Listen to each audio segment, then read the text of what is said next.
This is part 5 in the final part.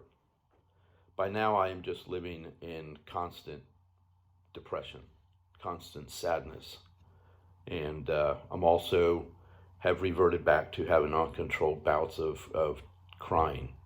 It could come out of nowhere for no reason, and I would have to duck into an intake room or a bathroom or someplace. And fortunately, I it never happened to me while I was in front of group, and I'm thankful for that.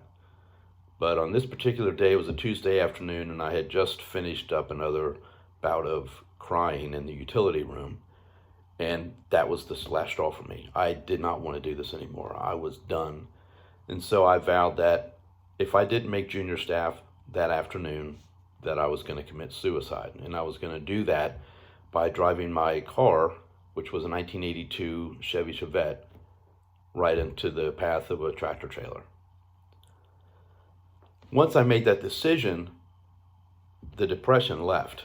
I felt a little actually happy for a while. And I've heard that that happens with people who get to that point in their lives where they have determined that suicide is their only option and they're okay with it.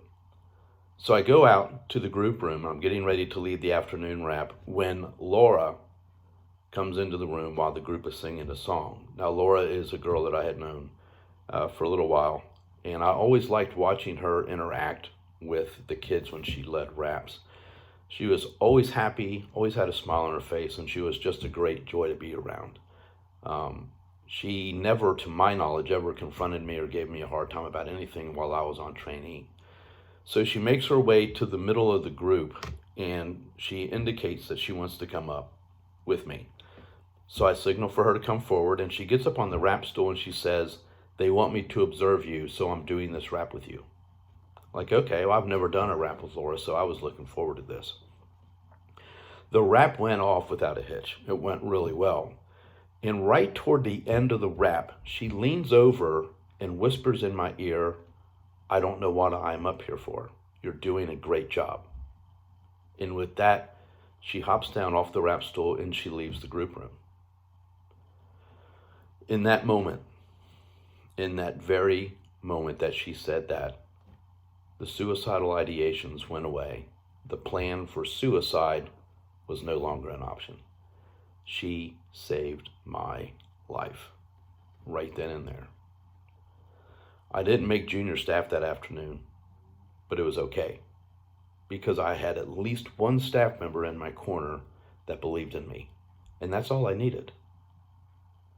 I remember getting confronted about something in the junior office later that day, and I had a smile on my face.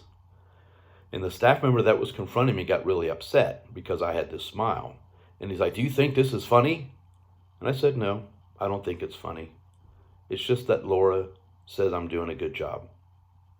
And that's all I really care about." And with that, I walked out of the staff office.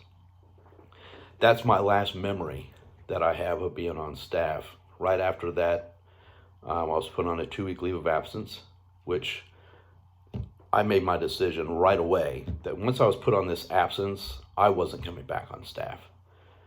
Keith and I, my best friend from the program, reconciled, and we actually started a plan to take a trip down to Florida together. Not St. Pete. I wasn't going to go anywhere near that place, but we did have a plan to go down to Sanibel Island, Florida, and spend about a week down there. The 2-week leave of absence was a pretty messy one. I was supposed to have a follow-up meeting on the day of the 2 weeks when it ended, but that didn't happen for 2 weeks after that. And at that point, it was a family conference, which I never understood why it was a family conference, but it was what it was. They asked me what I was going to do, what I had planned on doing, and I said that I was going to work, save up enough money to go on this trip to Florida with Keith. And then after I came back, I was enrolled in a truck driving school in Fleetville, Pennsylvania. And then I was going to finish that 6-week course, graduate in the top half of my class, and then I was going to get a job within 2 weeks driving a truck over the road. The executive staff member didn't think I'd be able to do it. He didn't think it was plausible. He was wrong. I accomplished all of those goals. And since then, I visited the building twice. Once was on an open meeting night, and it had been quite a while. My hair had gotten quite long. I had left staff on April 1 of 1984, and this probably had to be 1985 by this time when I made my first stop in at the building. And I vowed not to get my hair cut or anything. So you can imagine the concern that the parents that were monitoring the parking lot had when they saw this truck driver come walking down the driveway. And they at first didn't believe me. And I said, well, listen, take me over here to the front office, and the person doing the phoner or the runner can identify me. When they heard that I knew where the front office was and that there was phoners and runners, they knew that I was pretty much telling the truth. And I was given clearance once the phoner identified me as a former staff member. The next time I went was during the day. And I pulled my truck in and got out, went inside, and my junior staff member that was taking care of me was now a senior staff, but he was too busy to see me or talk to me. That was fine, didn't bother me. And so then I went to visit the group, and an executive staff member actually tried to stop me from going into the group because of my appearance. My hair was long. I was wearing a blue jean jacket, blue jeans, cowboy boots, and a chain wallet, all of the things that we weren't allowed to wear when I was on my program. But I basically asked her if I was in bad standing. She said no, and I said, well, then get out of my way or I'll move you out of my way. And she let me in. I think maybe one staff member came up and talked to me and hugged me. But pretty much other than that, I think the other staff members that were in the room actually went back into the office and ignored me. So that's my story. I will tell you that I don't hold any grudges or hard feelings toward anybody. As a matter of fact, I'm Facebook friends with about 6 people from staff from back then. And I don't hold any grudges. I'm okay with that. In 2000, I started Straight Ink Alumni.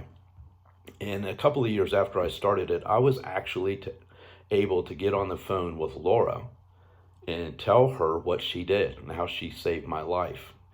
And she was shocked, I think really shocked that I was in that place, but was glad that she could be a part of helping me get back on a good track in life and go on from there.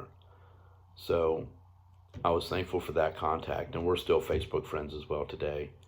So that's my story. I want to take a real quick minute here to thank Dave Anderson for letting me do this. And if this helps anybody out, great. It's been therapeutic for me to just talk about it again. I try not to think about that time in my life. And over the last several days of doing these videos, it's taken its toll on me emotionally sometimes too. But I'm a much better person, and I'm a much happier person today.